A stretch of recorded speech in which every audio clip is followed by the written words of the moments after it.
같이 기도하심으로 수요 예배 드리시겠습니다. 다 같이 기도 드리시겠습니다. 하나님 아버지 참 감사드립니다. 오늘도 저희에게 은혜의 자리를 허락하여 주셔서 주님께서 말씀을 통해서 약속하신 그 많은 일들을 저희가 다시 한번 기억하고 주님 앞에 상기시킬 수 있는 그런 은혜를 주셔서 너무나도 감사드립니다.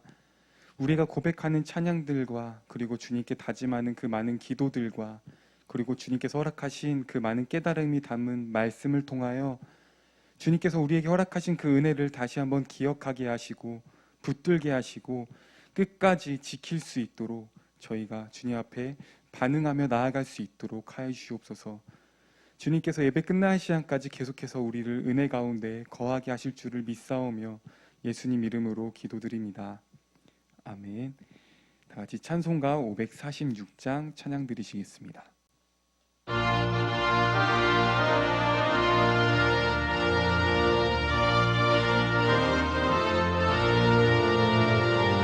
주님 약속하신 말씀 위에서 영원토록 주를 찬송하리라.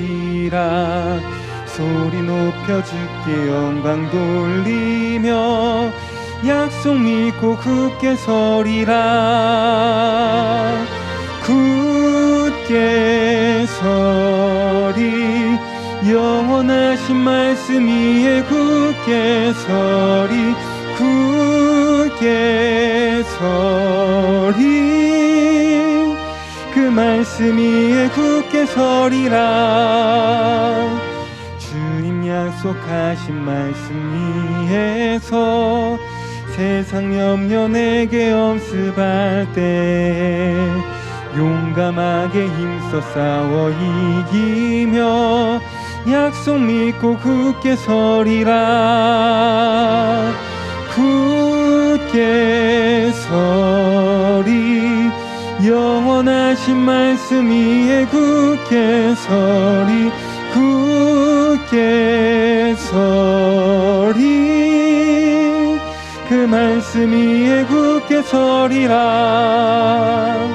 주님 약속하신 말씀 위에서 영원하신 주의 사랑 힘입고 성령으로 힘써 싸워 이기며 약속 믿고 굳게 서리라. 굳게 서리 영원하신 말씀 위에 굳게 서리. 굳게 서리 그 말씀 위에 굳게 서리라.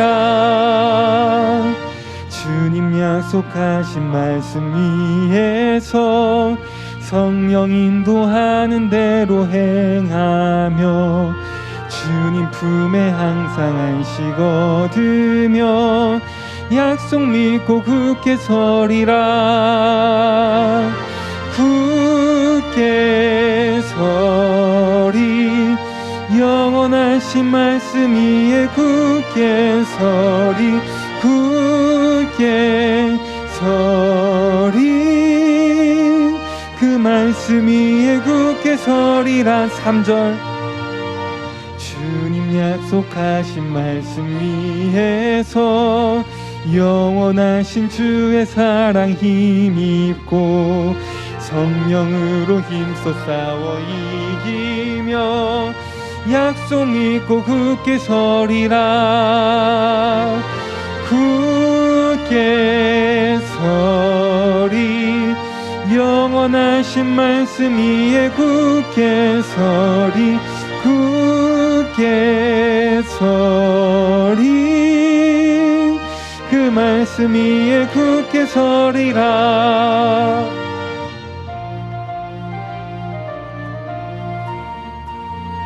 성령 인도하는 대로 행하며 주님 품에 항상 안식 얻으며 약속 믿고 굳게 서리라. 굳게 서리 영원하신 말씀 위에 굳게 서리. 굳게 서리 말씀 위에 4절 한 번 더 찬양합시다. 주님 약속하신 말씀 위에서 성령 인도하는 대로 행하며 주님 품에 항상 안식 얻으며 약속 믿고 굳게 서리라. 굳게 서리 영원하신 말씀 위에 굳게 서리 굳게 서리 그 말씀 위에 굳게 서리라.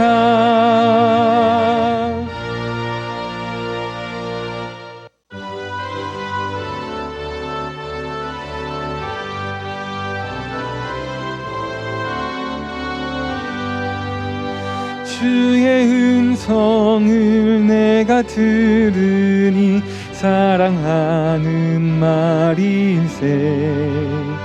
믿는 마음으로 주께 가오니 나를 영접하소서. 내가 매일 십자가 앞에 더 가까이 가오니 구세 주의 흘린 보배 피로써 나를 정케 하소서. 주여 넓으신 은혜 베푸사 나를 받아주시고 나의 품은 뜻 주의 뜻같이 되게 하여 주소서. 내가 매일 십자가 앞에 더 가까이 가오니 구세 주의 흘린 보배 피로써 나를 정케 하소서. 주의 보좌로 나갈 때에 어찌하니 기쁠까. 주의 얼굴을 항상 배우니 더욱 친근합니다. 내가 매일 십자가 앞에 더 가까이 가오니 구세 주의 흘린 보배 피로써 나를 정케 하소서. 우리 구주의 넓은 사랑을 측량할 자 없으며 주가 주시는 참된 기쁨도 헤아릴 수 없도다. 내가 매일 십자가 앞에 더 가까이 가오니 구세 주의 흘린 보배 피로써 나를 정케 1절 한 번 더 찬양합시다. 주의 음성을 내가 들으니 사랑하는 말일세. 믿는 마음으로 주께 가오니 나를 영접하소서. 내가 매일 십자가 앞에 더 가까이 가오니 구세 주의 흘린 보배 피로써 나를 정케 한 내가 매일 십자가 앞에 더 가까이 가오니 구세 주의 흘린 보배 피로써 나를 정케 하소서. 아멘.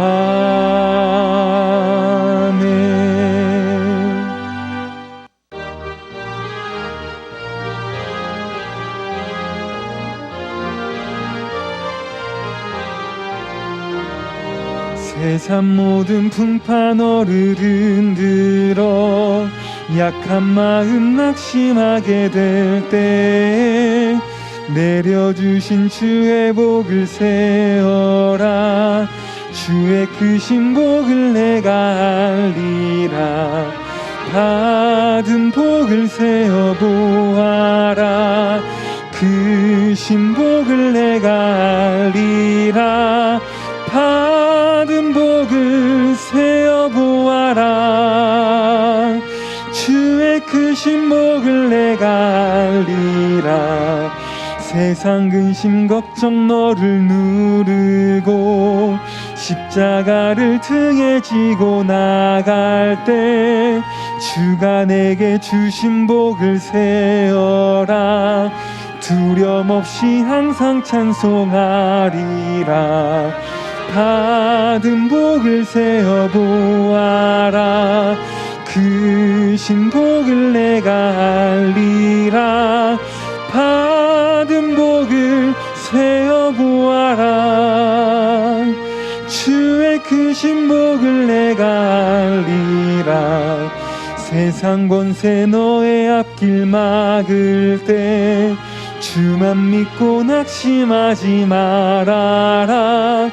천사들이 너를 보호하리니 염려 없이 앞만 보고 나가라. 받은 복을 세어 보아라. 크신 복을 내가 알리라. 받은 복을 세어 보아라. 주의 크신 복을 내가 받은 복을 세어 보아라. 받은 복을 세어 보아라. 크신 복을 내가 알리라. 받은 복을 세어 보아라. 주의 크신 복을 내가 알리라. 이 시간 오늘 예배를 위해서 다 같이 기도드리시겠습니다.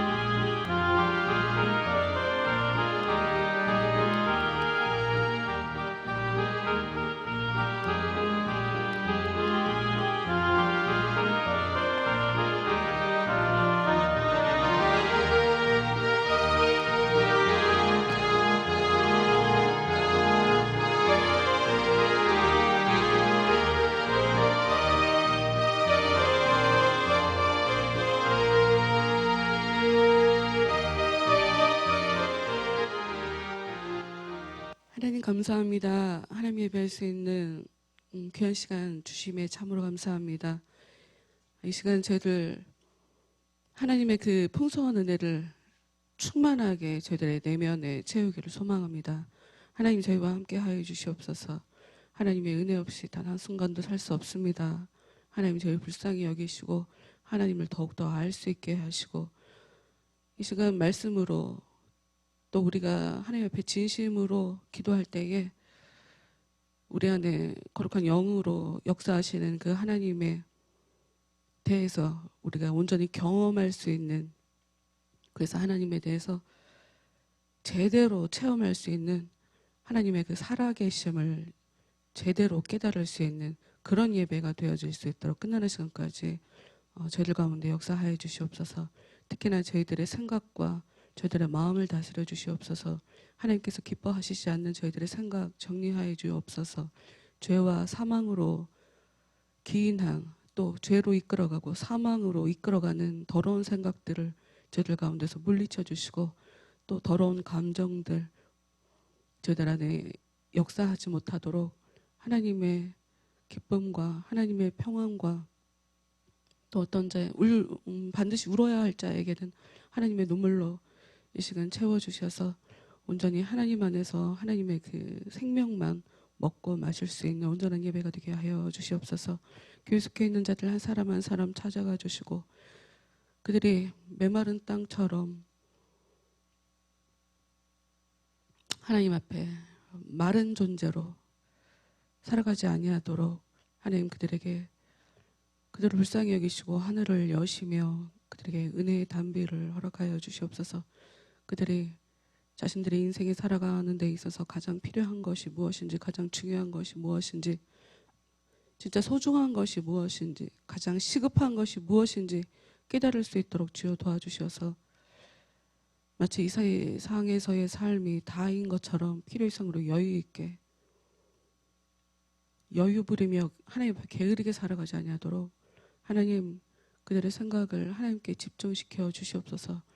미혹당하지 아니하고, 세상에 미혹당하지 아니하고, 악한 것들에게 끌려다니지 아니하고, 주님을 생각하게 하시고, 주님을 바라보게 하시고, 자신의 인생을, 자신의 영혼을 냉정하게 객관적으로 하나님의 시선으로 바라볼 수 있도록 주여 도와주시옵소서.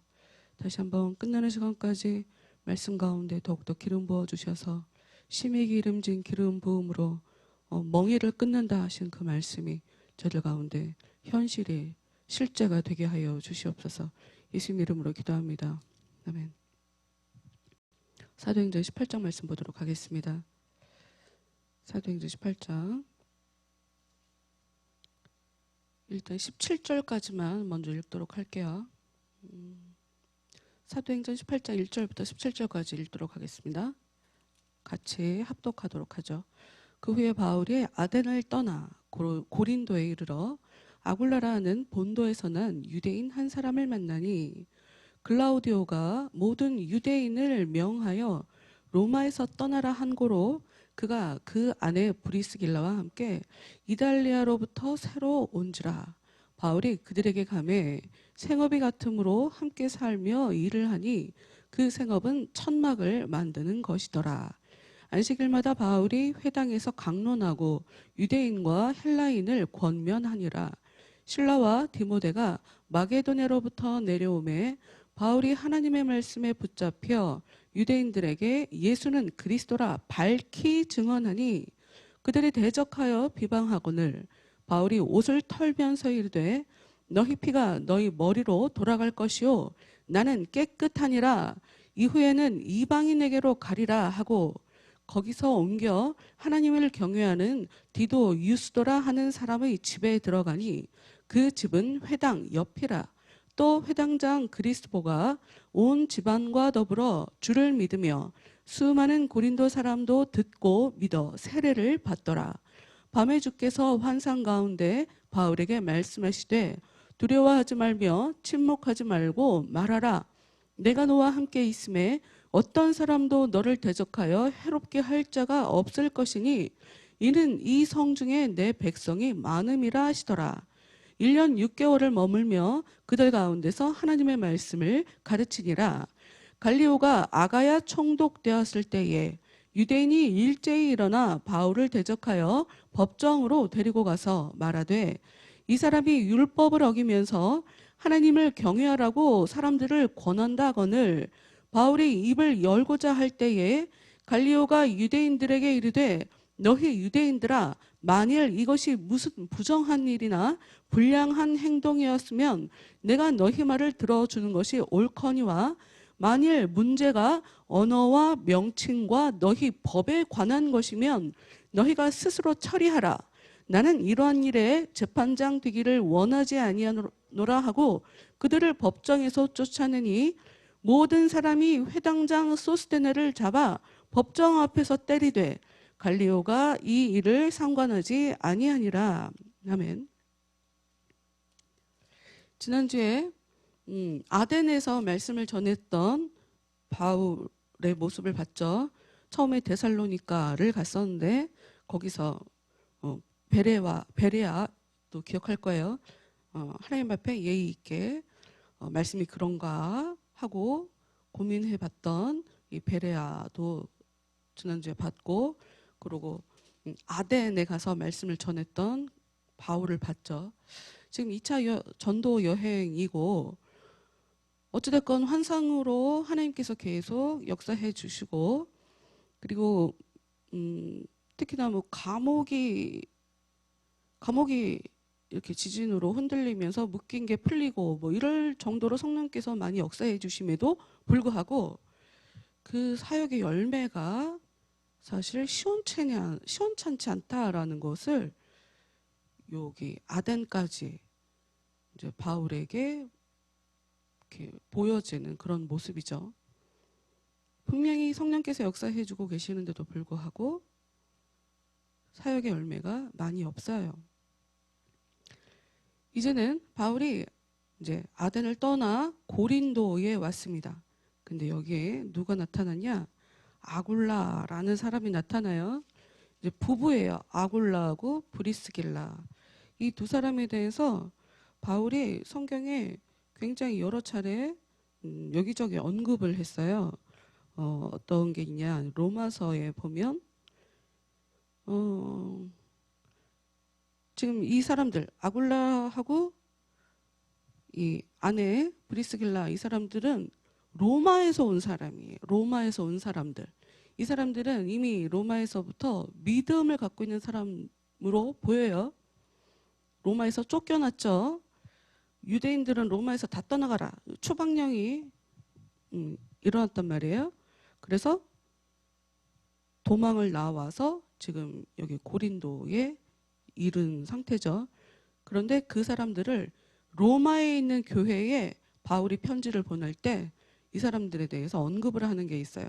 로마서 16장 3절 4절에 이렇게 얘기를 하고 있어요. 너희는 그리스도 예수 안에서 나의 동역자인 브리스가와 아굴라에게, 조금 발음이 다르죠? 똑같은 이름이에요. 브리스가와 아굴라에게 문안하라. 그들은 내 목숨을 위하여 자기들의 목까지도 내놓았나니 나뿐 아니라 이방인의 모든 교회도 그들에게 감사하느니라. 지금 같이 교육을 받으면서 제자화가 돼서 같이 이동을 한 것이 아니라 이미 로마에서부터 믿었던 사람들이고 그 사람들이 이 고린도로 넘어오면서 바울과 합류를 했죠.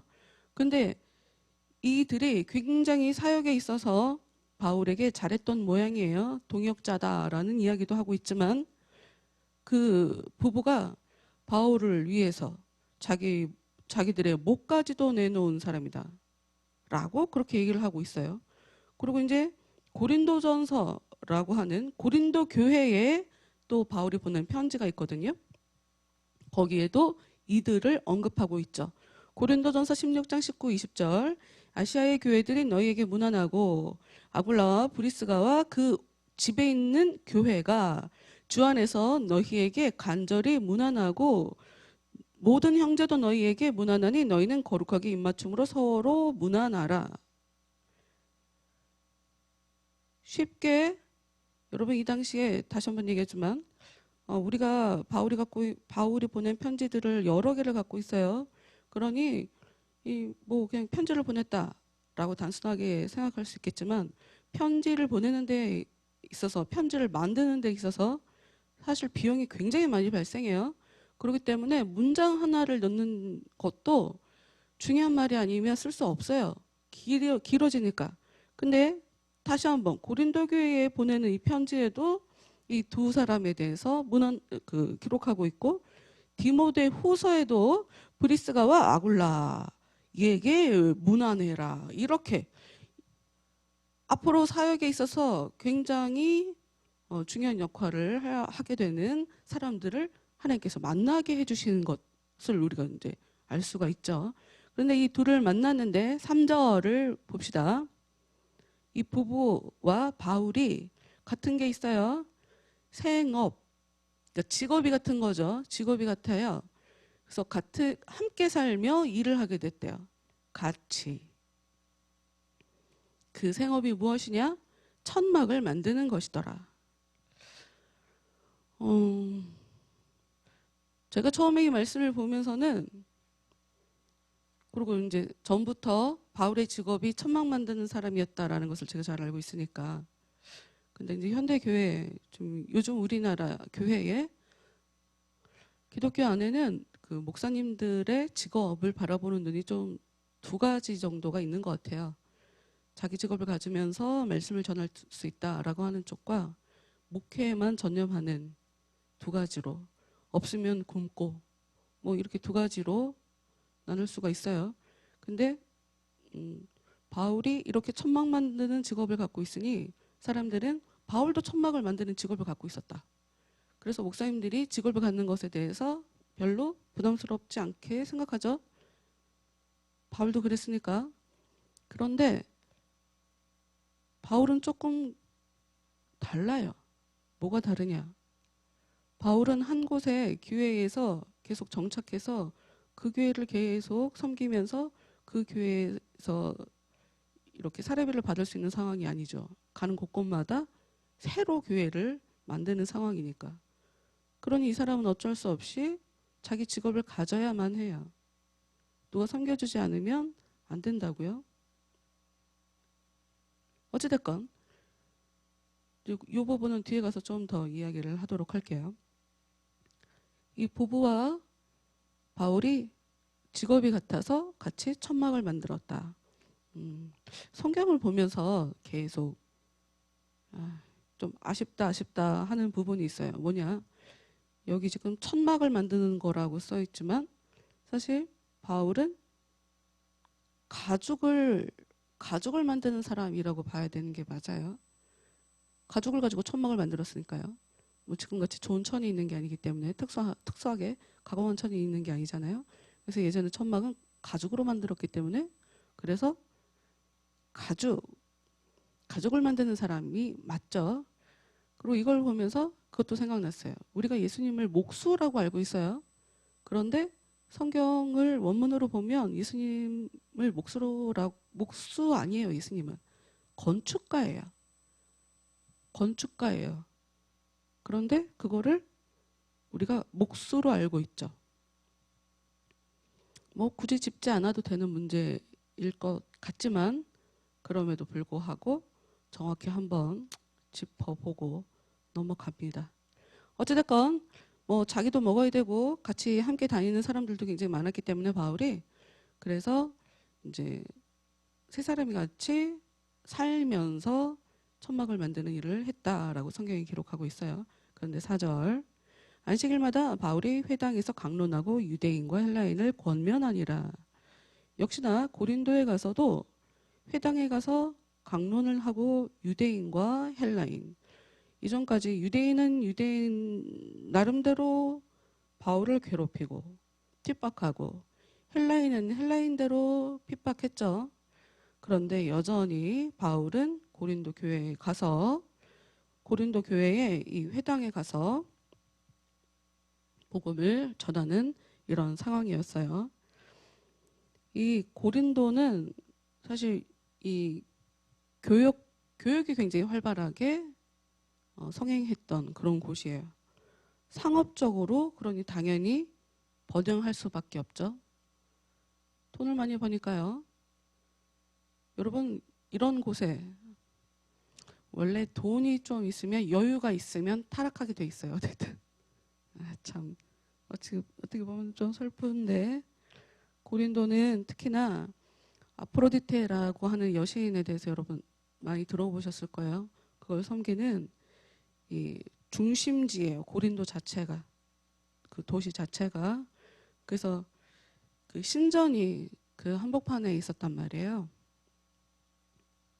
그래서 굉장히 많은 사람들이 그 신에게 와서 2년에 한 번씩 축제를 해요.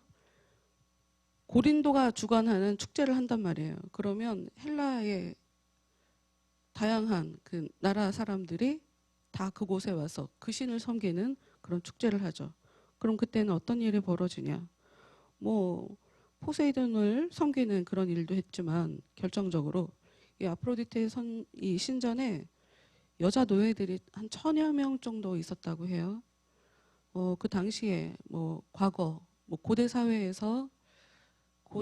신전에 보면 여자들이 굉장히 많이 있어요. 성경에 창녀라고 하는 단어들이 나오는데 그냥 단순하게 몸 파는 사람이라고 써져 있는 것처럼 보이지만 사실은 무녀죠. 신전에서 섬기는. 왜냐? 이렇게 성행위를 할 때 느끼는 그 황홀함이 신이 사람들 안에 찾아왔을 때 느끼는 그 황홀함 그걸 같은 걸로 생각을 했기 때문에 그런 성행위를 통해 신을 경험했다라고 생각하는 거예요. 고대 사회들이. 그래서 이단, 기독교도 이단들 보면 이 성적으로 굉장히 문제가 많고 이 성적으로 이상하게 꼬아서 특히 통일교 같은 경우에도 이 성행위가 그들의 교리에 굉장히 좀 깊게 한 고통이를 차지하고 있는 거를 알 수가 있거든요. 굉장히 의미 부여를 많이 하고 하나님을 만나는 것, 그러니까 교주와 성행위를 하는 것이 하나님의 은혜를 경험하는 것이다라고 하는 것이 지금 우리나라에서도 벌어지고 있는 일이란 말이에요. 지금 우리나라에서도. 어찌될까? 이 부부가 이미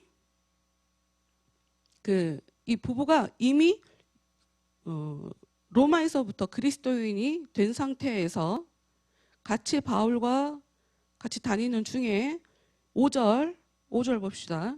실라와 디모데가 돌아와요. 마게도냐에서부터.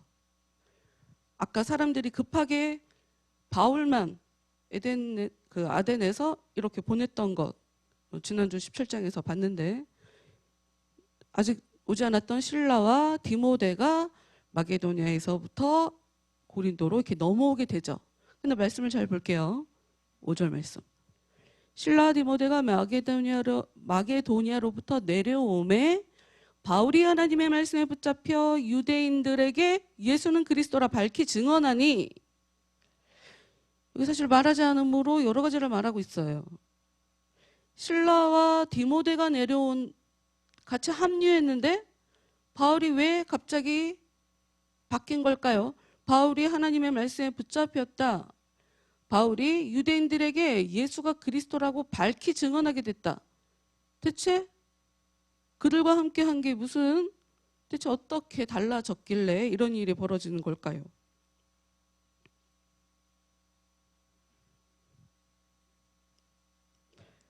데살로니가전서 3장에 보면 이런 말씀이 있어요. 지금은 디모데가 너희에게로부터 와서 너희 믿음과 사랑의 기쁜 소식을 우리에게 전하고 또 너희가 항상 우리를 잘 생각하여 우리가 너희를 간절히 보고자 함과 같이 너희도 우리를 간절히 보고자 한다 하니, 지금 디모데가 와서 바울에게 데살로니가 이 사람들이 믿음과 사랑의 기쁜 소식을 이들에게 전했다. 바울에게 전했다라고 얘기를 하면서 우리도 그 사람들이 보고 싶은데, 왜냐하면 급하게 쫓겨났으니까 그 사람들도 우리를 보고 싶어 한다라고 하는 그런 이야기를 들었죠. 근데 그것만 좋은 게 아니에요. 7절 말씀, 데살로니가전서 3장 7절 말씀 보면 이러므로 형제들아 우리가 모든 궁핍과 환난 가운데서 너희 믿음으로 말미암아 너희에게 위로를 받았노라. 믿음으로 말미암아 너희에게 위로를 받았노라. 지금 궁핍하고 환난 가운데예요, 바울이. 그런데 좋은 소식을 전해줘서 그들이 갖고 있는 믿음의 소식을 전해받았기 때문에 이 바울이 위로를 받았을까? 좀 더 읽어봅시다. 그러므로 너희가 주 안에 굳게 선즉 이제는 우리가 살리라. 우리가 우리 하나님 앞에서 너희로 말미암아 모든 기쁨으로 기뻐하니 너희를 위하여 능히 어떤 감사로 하나님께 보답할까? 주야로 심히 간구함은 너희 얼굴을 보고 너희 믿음이 부족한 것을 보충하게 하려 함이라. 지금 무슨 말인지 모르겠죠, 잘? 그러면 이거랑 비슷한 다른 말씀을 보도록 할게요. 빌립보 교회에 바울의 편지를 보낸 게 있어요. 거기에 이런 얘기를 한 게 있어요.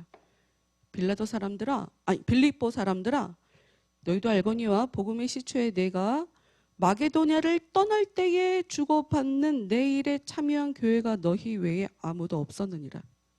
지금 사도행전 18장 5절 말씀에 표면적으로는 써있지 않죠.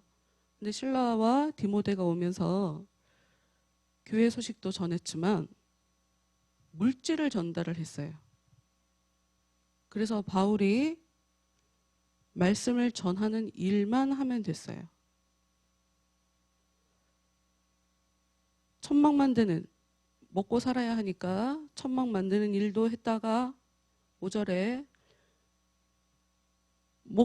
먹는 일, 먹는 것 때문에 일을 하지 않아도 되는 상황이 되니까 더 강력하게 말씀에 더 집중하면서 제대로 증언을 할 수 있다. 지금 이 성경이 그렇게 써져 있는 거예요. 더군다나 5절에 예수는 그리스도라 밝히 증언하니 라고 써 있죠. 이게 또 어떤 의미를 가지고 있냐. 앞전에 봤던 아덴에서 바울이 복음을 전했어요. 사람들에게. 그때와 지금 고린도에 와서 전하는 바울의 복음의 내용이 달라요. 뭐냐면 아덴에서 바울은 너무 속상했어요. 왜? 헬라 사람들하고 변론을 했던 거예요. 그러니까 논쟁을 했던 거라고요. 논쟁. 바울은 하나님에 대해서 사람들에게 전했고 하나님이 사람을 심판하시는 그 사람을 우리에게 보내셨다라고 얘기했지 그게 예수다라고 정확하게 얘기하지 않았어요. 그래서 바울이 고린도 교회에 와서는 굉장히 태도가 달라지게 되죠. 정말 달라지게 돼요. 어떤 일이 벌어지냐? 말씀을 같이 보도록 하죠. 고린도전서 2장 2절 현대어 성경으로 한번 보여주세요. 고린도전서 2장 2절.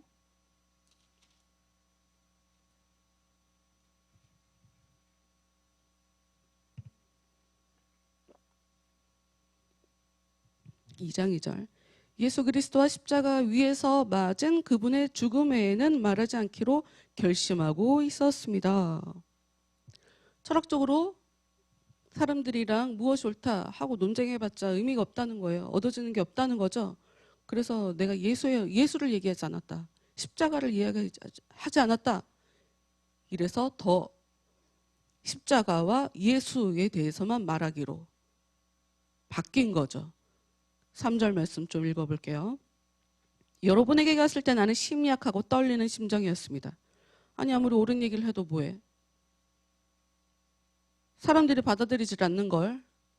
그래서 이 사람이 지금 기가 많이 죽었다라고 지금 얘기를 하고 있는 거예요. 그리고 4절. 자기가 아덴에서 있었던 일을 후회하는 상황이죠. 4절. 그리고 웅변적이지도 못하고 인간적인 지혜를 사용하지 않은 매우 단순한 설교를 하였습니다. 그러니 아덴에서 웅변하는 것처럼 했다. 인간적인 지혜를 사용해서 말씀을 전했다라고 하는 것을 지금 반대로. 그래서 고린도 교회에서는 그렇게 안 했다라고 얘기를 하고 있죠. 나는 오직 성령의 능력이 듣는 사람들에게 전해져서 그 설교가 하나님에게 직접 이르시는 말씀이라는 것을 알리고 싶었습니다. 여러분 지금 이 말씀을 여러분에게 왜 나누냐? 바울은 설교를 내가 어떻게 잘하든 못하든 나와 상관없이 내가 연약하게 떨리는 마음으로 소심하게 한다 할지라도 하나님이 역사해 주시면 사람들이 믿는 거다. 지금 거기에 기대고 있는 상황인 거예요. 여러분 은혜는 제가 주는 게 아니에요. 그리고 반대로 가끔 가다가 뭐 은혜 안 될 때 많겠죠, 여러분들. 은혜를 제가 안 주는 게 아니에요. 아유 오늘 목사님이 말씀이 은혜가 안 되네. 여러분 그런 식으로 보시면 안 돼요. 지금 사도행전 바울이 전도하는 이 과정을 보면 바울이 아무리 하나님께서 보내주시고 성령께서 함께 해주셔도 믿는 사람은 극히 일부예요. 극히 일부. 심지어 하나님께서 그 마음을 만져주신 사람만. 그렇다는 얘기는 목사님 말씀이 은혜가 되면 그날은 난 은혜를 받는 것이고 그날 은혜가 안 되면 은혜를 안 받는 것이고 이런 식으로 예배를 드리는 건 이건 옳지 않다 이거예요. 하나님이 나에게 직접 은혜를 주시는 거예요. 하나님이 나에게 은혜를 주시는 거지 제가 여러분에게 은혜를 주는 게 아닌 거예요. 하나님의 능력이 사람들에게 역사해 주셔야 내가 정말 간절히 지난주에 우리가 사도행전 17장에서도 봤지만 베레아 사람들이 그 말씀에 대해서 더 알고 싶어 하고 그 말씀에 대해서 더 깨닫고 싶어 할 때 그걸 성경이 잘한다. 정말 하나님 앞에 올바른 행동이다. 정말 하나님 앞에 예의 있는 행동이다라고 얘기하는 것처럼 아무도 안 믿어도 아무도 듣지 않아도 유대인들이 다 쫓아와서 바울을 죽이려고 해도 또 이방인들이 헬라 사람들이 바울에 대해서 불편하다고 막 소리를 질러가며 쫓아내려고 해도 성령께서 역사해 주시면 누군가는 그 말씀에 바울에 대해서 그 이야기에 대해서 받아들이게 되는 일이 있단 말이에요. 그건 성령의 역사인 거죠. 성령의 역사. 4절 말씀 다시 볼게요. 사도행전 18장 4절 말씀 다시. 안식일마다 바울이 회당에서 강론하고 유대인과 헬라인을 권면하니라. 권면한다. 계속적으로 납득시키고 확신시키고 설득하고 이러는 것을 얘기해요. 그러나 바울이 할 수 있는 것이 한계가 있죠. 봅시다. 6절. 아무리 예수를 그리스도라고 밝히 증언했음에도 불구하고 6절 그들이 대적하여 비방하거늘. 하나님의 말씀에 붙잡혀서 유대인들에게 그리스도에 대해서 아덴에서 제대로 얘기하지 못했으니 더 그리스도에 대해서 정확하게 사람들한테 이야기를 해줬죠. 그런데 6절이 사람들이 어떻게 나오고 있다 하고 얘기하냐? 대적하고 비방했다라고 얘기를 하고 있어요. 그러니까 바울이 어떻게 했냐? 바울이 옷을 털면서 이르되 너희 피가 너희 머리로 돌아갈 것이요 나는 깨끗하니라. 이후에는 이방인에게로 가리라. 여러분, 이 모습은 예수님의 제자들을 사람들에게 전도를 보낸 적이 있었어요. 그래서 마태복음에 이제 그런 부분이 나오는데 천국이 가까이 왔다 하고 사람들한테 가서 얘기해라 라고 얘기하신 그 말씀이 있어요. 근데 거기에 뭐라고 기록되어 있냐? 예수님이 하신 말씀이에요. 누구든지 너희를 영접도 아니하고 너희 말을 듣지도 아니하거든 그 집이나 성에서 나가 너희 발에 먼지를 떨어버리라. 내가 진실로 너희에게 이르노니 심판날에 소돔과 고모라 땅이 그 성보다 견디기 쉬우리라. 여러분, 설교가 들리지 않는다. 복음이 받아들여지지 않는다. 여러분, 저는 저 나름대로 제가 할 일을 할 거예요. 근데 여러분은 여러분 일을 하셔야 돼요. 믿으려고는 하지 않고 어디 해보세요. 들어볼게요. 여러분, 이거 믿음 아니에요. 믿음 주세요. 은혜 주세요. 예수님이 너 이방인이 걔야? 안 도와줘. 그래도 도와주세요. 이거는 예수님께 나오는 사람들이 반드시 보여야 할 그런 자세예요. 자세. 하나님 저한테 은혜를 주세요. 예수님 저한테 은혜를 주세요. 이렇게.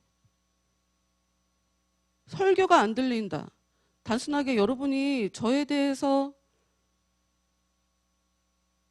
저 얘기가 안 들려. 여러분하고 저하고의 문제가 아니에요. 이거는. 예수님이 얘기해요. 하나님이 기뻐하시는 일이 무엇이냐? 하나님이 기뻐하시는 행동이 무엇이냐? 하나님이 보내신 이를 받아들이는 것. 하나님이 보내신 이의 말을 듣는 것. 이게 하나님께서 기뻐하시는 일이란 말이에요. 저를 인정해달라고 지금 얘기하는 게 아니에요. 저를 인정해달라고 얘기하는 게 아니라고요. 바울이 얘기하는 거 보면 나는 내가 할 도리 했다. 나는 내가 할 이야기를 했다. 내가 얘기를 안 했으면 너 왜 전하지 않았어? 라고 하나님이 나한테 그 죄값을 묻겠지만 나는 너희한테 할 도를 했다. 이제 너희 피가, 여러분 이거 굉장히 중요하죠. 복음이 우리한테 어떤 의미가 있겠어요? 설교가 대체 어떤 의미를 담고 있는 거겠어요? 여러분 예수를 믿어야 구원받습니다. 주를 믿지 않으면 피봅니다. 죽습니다. 지금 그 얘기잖아요. 그러니 당연히 예수를 받아들이지 않으니 너희 피가 너희 머리로 돌아갈 것이다 라고 얘기를 하고 있는 거죠. 여러분 설교가 들리지 않는다? 설교가 무슨 뜻인지 모르겠다? 난 설교를 들을 때 간절함이 없다? 이것을 단순하게 그러면 다른 어떤 목사님이 설교가 나한테 은혜가 될까? 뭐 그렇게 그것이 여러분에게 역사하시는 성령의 역사인데 그렇게 하시면 되지만 보통은 나에게 하나님을 대하는 그 자세, 내가 하나님의 말씀을 대하는 그 자세에 문제가 있을 때 내가 은혜를 못 받는 경우가 많다.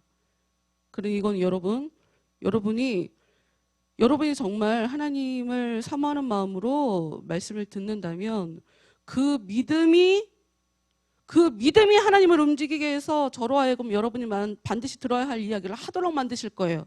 원래 성령의 역사가 그런 거니까.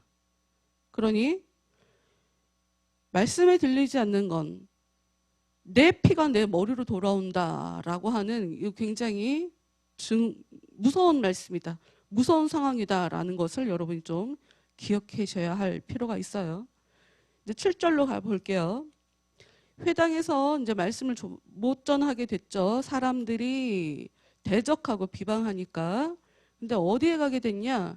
회당 바로 옆에 디도 유스도라고 하는 사람의 집이 있었어요. 그 사람이 하나님을 경외하는 사람이었죠.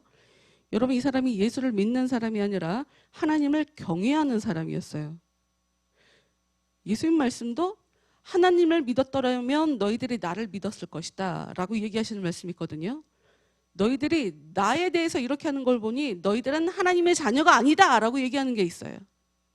주일 말씀에도 잠깐 말씀드렸지만 이해가 안 돼도 진짜 믿는 사람들은 선이 있다고 했어요. 그 어떤 선을 넘어가지 않죠. 하나님의 그 은혜가, 여러분 하나님의 은혜는 우리 안에 와서 우리를 이렇게 눌러주는 일을 해요. 슬픔도 억눌러 주지만 우리의 죄성을 억눌러 주는 하나님의 은혜는 우리를 다스리시는 그런 역할을 하시기 때문에 우리 안에 오셔서 우리를 다스려 주신단 말이에요. 그 어떤 선을 넘어갈 수가 없어요. 그런데 사람들이 대적하여 비방했다라고 얘기를 하고 있으니, 그런데 그 바로 옆에 회당에서 말씀을 전하고 회당에서 사람들이 모여서 하나님의 말씀을 같이 나누는데 아이러니하게 그 바로 옆집에, 그 집이 아니라 그 바로 옆집에 디도 유스도라고 하는 사람 집에 바울이 들어가게 되고 거기에서 말씀에 결실이 맺어지게 되는 그런 상황이 벌어져요. 8절 말씀 볼게요. 또 회당장 그리스보가, 이건 너무 재미있는 것 같아요. 회당장 그리스보, 지금 회당에서 말씀을 전하다가 실패해서 옆집으로 왔죠. 그런데 회당장이 예수를 믿으러 왔어요. 회당 장인이 그 회당에서 사람들을 잘 다스려서 잘 가르쳐서 믿게 했으면 좋았을 걸. 여러분, 지도자의 문제가 아니에요. 그래서 복음은 자기가 당연할 수 있는 그 이상의 일이 벌어진 거죠. 자기가 어떻게 할 수가 없는 일이 벌어졌죠. 회당장이 그 옆집으로 오게 돼요. 회당장 그리스보가 온 집안과 더불어 주를 믿으며, 자기 혼자만 믿는 게 아니라 온 집안과 더불어 주를 믿으며 수많은 고린도 사람도 듣고 믿어 세례를 받더라. 교회가 세워지게 되는 거예요. 회당이 아니라 옆집. 회당이 회당으로서 기능을 발휘하지 못하죠. 왜? 모인 사람들 때문에.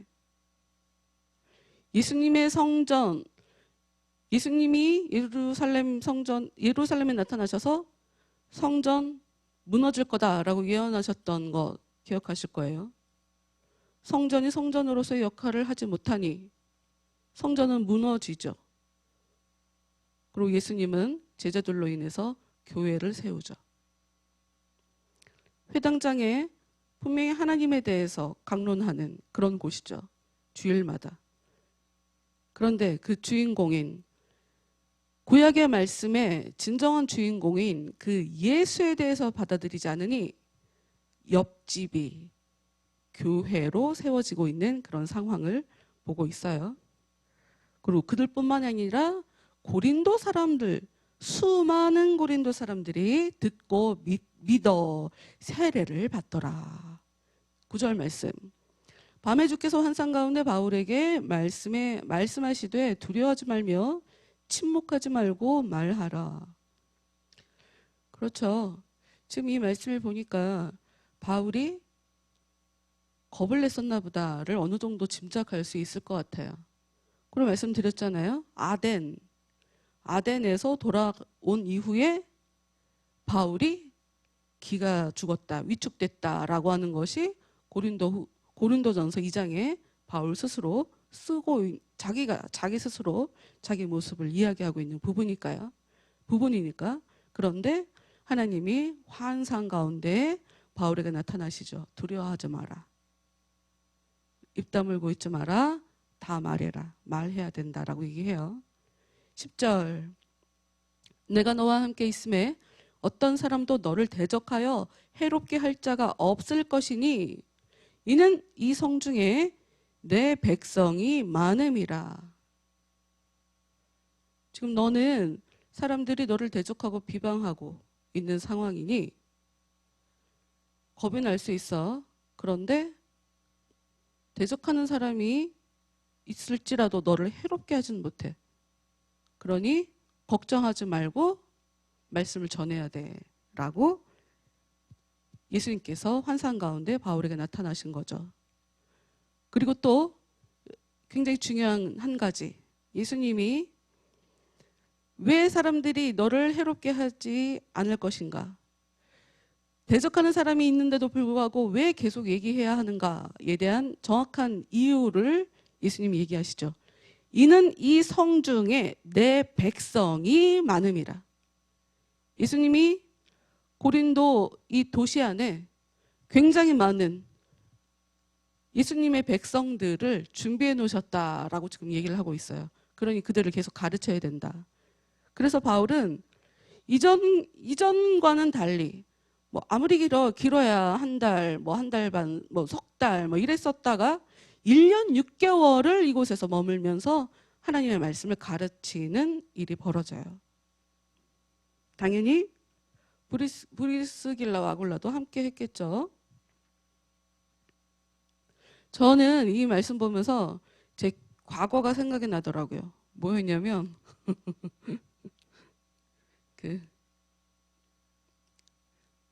제가 20살 때 주님 영접하고 나서였는데 그 이후로 굉장히 긴 시간 동안 하나님이 정말 기도할 때마다 두려워하지 마라, 겁내지 마라, 성경 말씀을 저한테 확 와닿게 하시는 경우가 자주 일어나는데 그때마다 두려워하지 마라, 겁내지 마라 이런 말씀이 계속 왜 이래? 내가 뭐를 겁내는 거야? 정말 몇 년을 그랬어요. 더군다나 웃긴 거, 저는 제가 겁이 많은 사람이라는 것조차 인식을 하지 못하면서 왜 하나님은 나한테 맨날 두려워하지 마라, 왜 겁내지 마라, 왜 맨날 이런 말씀을 주셔? 라고 했거든요. 근데 제가 살면서 보니까 정말 겁 많은 사람이더라고요. 한번 볼까요? 여러분, 이 겁내는 거, 여러분 이거 되게 중요해요. 신앙생활 하면서 겁을 안 낸다? 그 신앙생활 잘 못하고 있는 거예요. 하나님에 대해서 모르고 하나님에 대해서 잘 모르기 때문에 겁내는 거고, 그리고 그러니까 단순하게 여러분 주를 믿는 사람들이 하나님 때문에만 겁내는 거 아니에요. 사실은 사람을 겁내는 거예요. 사람을 겁내기 때문에 겁내지 마라라고 하는 거예요. 사실 지금 바울도 그렇잖아요. 사람 때문에 지금 겁나고 있는 상황이잖아요. 우리 여호수아 1장 9절 말씀 볼게요. 여호수아 1장 9절.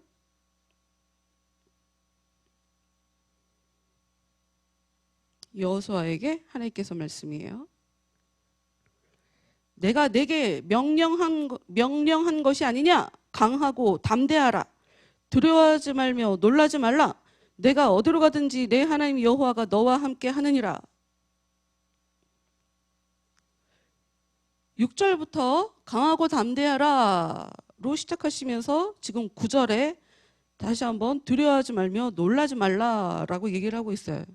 여호수아는 어린 나이에 갑자기 모세라는 사람이 나타나면서 모세 옆에 붙어서 하나님께서 모세에게 어떻게 역사해 주신지를 그 광야 생활을 다 다른 사람들은 그 깊은 상황을 보지 못했어요. 하나님이 모세에게 어떻게 역사해 주시는지.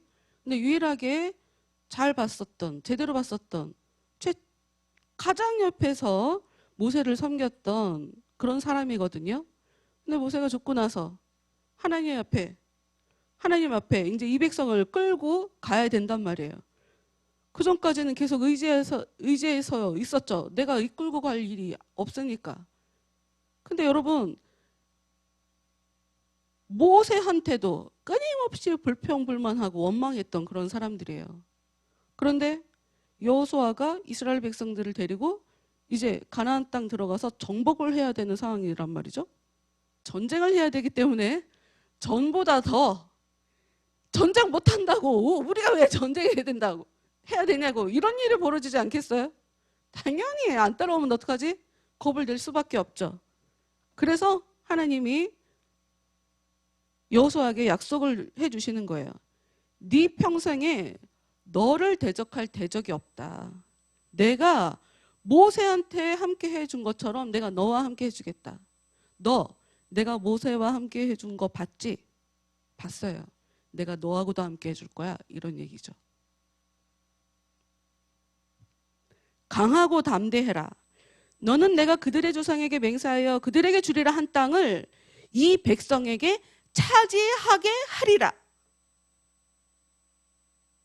너는 내가 약속한 대로 내가 너를 데리고 이 땅을 이 백성들이 차지하게 내가 너를 사용할 거야. 그래서 가장 중요한 거, 이 사람한테 가장 중요한 건 믿음이에요. 믿음이 있어야 하나님이 쓰지. 그래서 네가 할 것은 오직 강하고 극히 담대하여, 오직 강하고 극히 담대하여. 겁내지 마, 쫄지 마, 기죽지 마. 너희 종 모세가 내게 명령한 그 율법을 다 지켜 행하고 우로나 좌로나 치우치지 말라. 그리하면 어디로 가든지 형통하리니. 여러분, 우리가 왜 하나님 앞에 담대한 마음을 갖지 못할까요? 하나님의 말씀대로 살지 못하기 때문이에요. 다른 이유가 없습니다. 다른 이유가 없어요. 왜 선거하는데 쉽게 주자로 못 나오겠어요? 내가 털리면 먼지가 많이 나올 거거든. 창피하거든. 그러니 정치에 관심 있어도 저를 뽑아주십시오 하고 담대하게 못 나오죠. 그렇지 않은 사람은 저는 그런 적이 없습니다. 거짓말을 하던가. 여러분, 다시 말씀드리지만 기업을 운영하는 데 있어서도 여러분, 우리가 기업을 운영하는데 어려운 일 없이 사업을 운영하는 데가 어디 있어요? 없어요. 그런데 중요한 한 가지, 불법을 저지르지 않고 기업을 잘 운영해 왔다면 어떤 어려움이 벌어진다 할지라도 그게 오히려 그 어려움이 그 사람을 그 회사를 성장시키는 그런 요인이 된다. 똑같아요. 사람도 마찬가지예요. 지금 박수홍하고 박수홍형하고 좀 시끄럽죠? 내가 잘못한 게 없으면 뭐가 문제예요? 다 오픈하는 게 뭐가 문제예요? 뭐가 창피한 거예요? 문제가 될 게 하나도 없어요. 여러분, 우리가 왜 강하고 담대해져야 되나? 뭐가 중요한지, 내가 뭘 해야 되는지 모르기 때문이에요. 바울이 왜 강해도 되나? 지금 바울은 하나님이 시키신 일을 하고 있는 상황이에요. 하나님이 시키신 일을 하고 있는 사람이에요. 지금 바울에게 교육받아야 될 사람들이 이 성중에 굉장히 많단 말이에요. 이 사람들을 가르치는 것이 하나님의 뜻이에요. 그러니 혹시 누가 너에 대해서 불편한 마음을 갖고 있더라도, 누가 너를 대적할지라도 너를 해하지는 못한다. 이게 하나님이 정해놓은 하나님의 계획인 거예요. 다시 말씀드리지만 지금 여호수아 말씀뿐만 아니라 그 예레미야가 처음 하나님께 부름받았을 때, 예레미야 선지자가, 이 사람이 별명이 있어요. 눈물의 선지자. 저는 못해요. 저는 말을 잘 못해요. 모세도 처음 하나님께 부름받았을 때 저는 말 못한다고 계속 그 얘기 해갖고 나중에는 너 말 못한다고 얘기하지 마! 뭐 이렇게 하나님께서 꾸중하시는 그런 장면도 나오는데, 대부분 자신 있는 사람을 쓰시지 않아요. 성경을 보면 자신 없는 사람을 하나님께서 붙잡고 강하게 만들어가요. 하나님이. 그래서 이 예레미야에게도 하나님이 아예 찝어서 얘기하죠. 넌 아이라. 전 아이예요. 이런 얘기 하지 마. 담대해야 돼. 강해져야 돼. 이런 얘기를 하시고, 그리고 이사야의 말씀 같은 경우에는, 저 같은 경우에는 이 말씀을 개인적으로 하나님께서 주셔서 울기도 하고, 아, 하나님이 나를 진짜 부르셨구나, 이렇게 하나님의 쓰임에 사용되게 하기 위해서 부르셨구나 하는 그런 약속의 말씀으로 받아들인 그런 말씀이 있거든요. 이사야 41장 10절. 두려워하지 말라. 내가 너와 함께 함이라. 놀라지 말라. 나는 내 하나님이 됨이라. 내가 너를 굳세게 하리라. 참으로 너를 도와주리라. 참으로 나의 의로운 오른손으로 너를 붙들리라. 여기도 여호수아에게 하셨던 말씀과 똑같은 말씀이 들어있어요. 이게 무슨 말이냐? 참으로 나의 의로운 오른손으로 너를 붙들리라. 네가 옳게 살면 내가 너를 붙잡아준다, 이런 얘기예요. 너 죄진 거 없으면 내가 너와 함께 해줄 거야. 요한복음에서도 얘기해요. 하나님이 어떤 사람과 함께 해주냐? 하나님이 기뻐하는 행동을 하는 사람, 하나님이 원하시는 대로 살아가는 사람, 그 사람들과 하나님이 함께 해준다라고 성경이 약속을 한단 말이에요.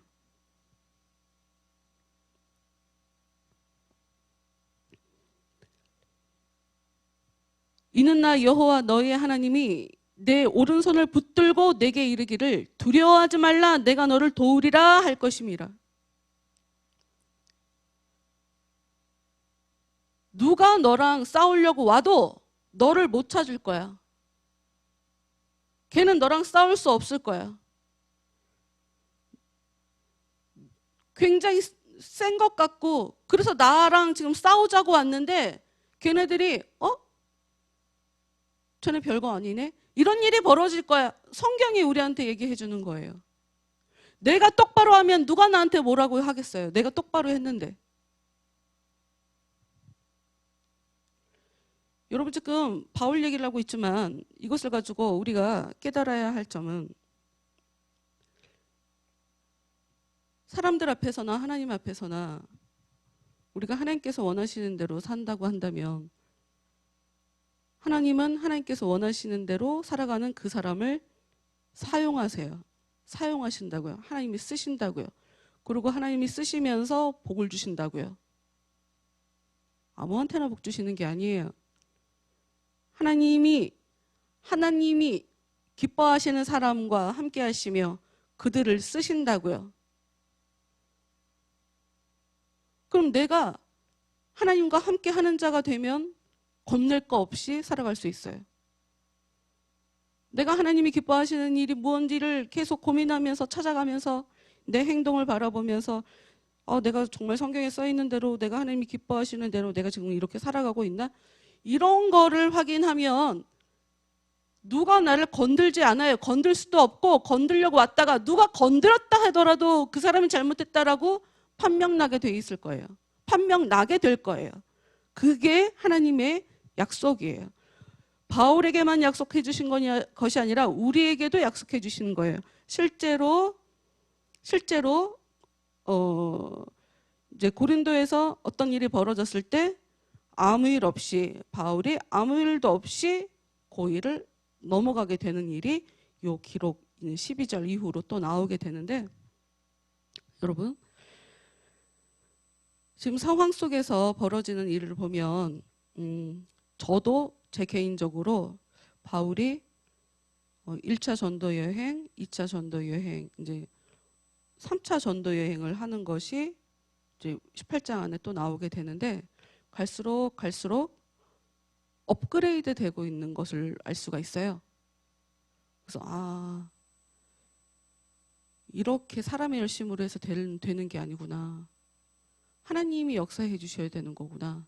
나는 그냥 내가 할 일만 하면 되는 거고, 그럼 거기다 대고 하나님의 계획이 있을 때, 하나님께서 선택한 사람들이 있을 때 하나님이 그들에게 은혜를 주시는구나. 이런 것들을 바울이 점점 알아가면서 그 사역의 방향과 그 메시지도 색깔이 계속 달라지는 것을 알 수가 있거든요. 여러분, 우리도 똑같아요. 단순하게 우리는 지금 바울의 이야기를 보고 있지만, 바울이 전도하는 것, 그냥 요 상황을 보면서 사도행전을 지금 보고 있지만, 한 발짝 조금 빠져나와서 우리는 모두가 다 하나님께서 원하시는, 그러니까 하나님을 믿으며 하나님 안에서 삶을 우리가 모두가 지금 살아가고 있단 말이죠. 나를 하나님께서 쓰실 수 있을 정도로 여러분 안에 하나님을 향한 갈망이나 또 하나님의 은혜를 많이 받으면 그 사람에게는 능력이 생긴다라고 성경이 약속해 주고 있기 때문에, 하나님의 은혜를 계속 받아서 기도를 계속해서 성령을 받아서 여러분들 안에 정말 하나님께서 인정하실 만한 너 이 정도 됐어. 이 정도면 능력 있네. 이 정도 힘이 있으면 됐네. 이제 내가 너를 쓸게. 이 정도까지 성장하실 수 있는 여러분이 되시기를 정말 권면을 합니다. 여러분에게. 그렇게 되셨으면 좋겠어요.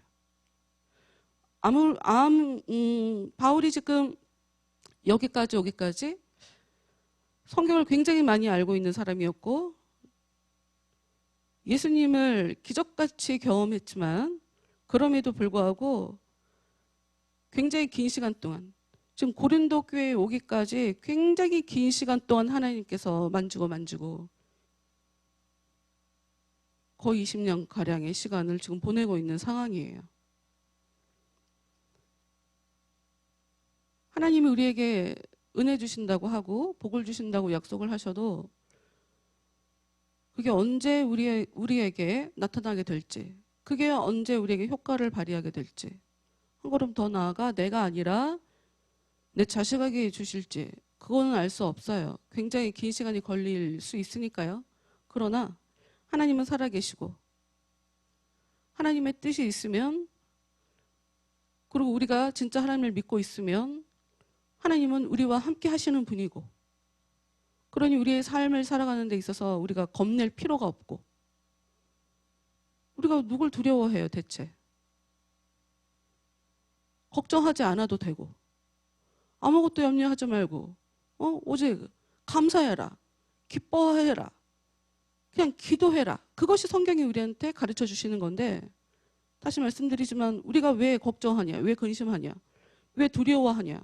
믿음이 없어서 그러는 거죠. 믿음이 없어서. 하나님이 나와 함께 하지 않아서. 믿음이 바로 하나님이 나와 함께 하고 계시다라는 증거거든요. 내 안에 믿음이 있다라는 것이 하나님이 나와 함께 하시다라고 하는 증거란 말이에요. 네, 오늘 모르겠어요. 여러분들 개인적으로 여러 가지 어떤 생각을 하시면서 말씀을 들었는지 모르겠지만 각자 깨닫는 것 가지고 주님과 이렇게 깊게 대화하는 그런 기도를 하시기 바래요. 저는 오늘 아침부터 서울시장 선거 결과가 어떤 결과가 나올지 정확하게 뭐 어떻게 알 수 있겠어요. 뭐 저는 어느 쪽이 뭐 1번이 되는지 2번이 되는지 어떤 것이 더 좋다, 이래야 된다라고 하는 그 답을 안 갖고 있어요. 제가 뭐 알면 뭘 알아요. 하나님 뜻이 어디 있는지, 하나님이 어떤 걸 더 기뻐하시는지 그걸 제가 알 수 없으니까. 그래서 하나님 계속 도와주시라고.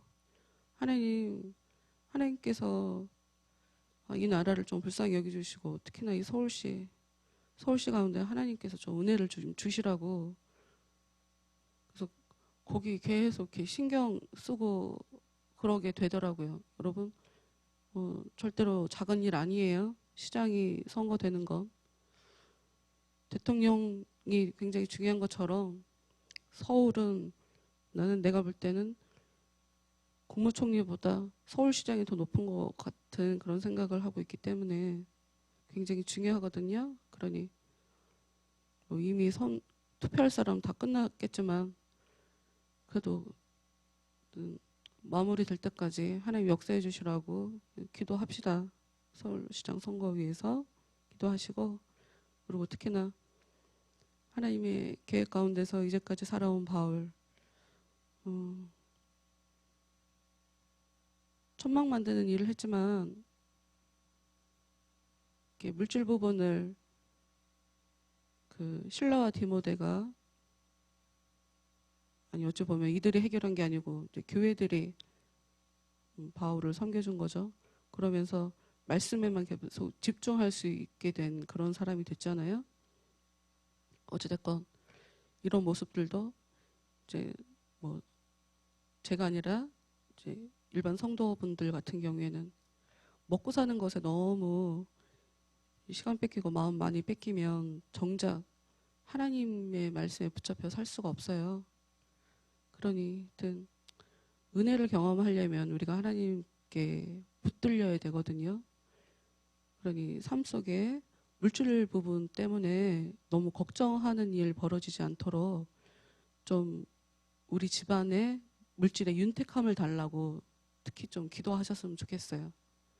어떤 식으로 그게 일어날지는 모르겠지만 하나님께서 도와주시면 반드시 해결될 거니까 하나님 집안의 물질 문제 해결되게 해주세요. 물질이 없어서 하나님한테만 집중하지 않고 이 돈에 신경 쓰면서 신앙생활도 못하는 그런 사람 되지 않게 이 물질 신경 쓰지 않고 하나님에게 붙잡혀 사는 그런 사람 될 수 있게 저희 집안의 이 물질 문제를 해결해 주세요. 이렇게 기도했으면 좋겠고, 그리고 이 하나님께서 이 바울에게 내가 너와 함께 해주겠다 하고 이렇게 약속해 주셨던 이 약속처럼 하나님 저와 함께 해주세요. 사람들이 저를 힘들게 하지 않게 내가 정말 하나님의 은혜 가운데서 하나님께서 기뻐하시는 일을 하는 그런 사람이 될 수 있게 하나님 저와 함께 해주세요. 저를 하나님 사용해 주세요.